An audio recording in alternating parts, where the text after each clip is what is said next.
اهلا اهلا وسهلا مرحبا شرفتني باركتني.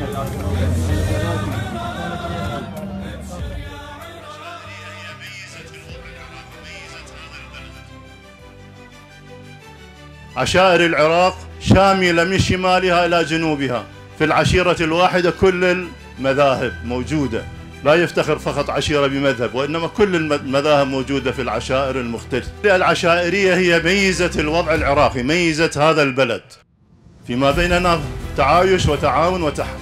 في هذه المنطقة كان هناك نموذج طيب لهذا التعايش، نأمل من هذه المشايخ العزيزة أن تستمر مثل هذا التعايش، وأن يكون جمعنا جمعا واحدا من أجل قضية واحدة، قضية عراق مقتدر يحترمه الآخرون، وكامل السيادة على ماله ومياهه وأرضه، نعيش سوية حياة كريمة.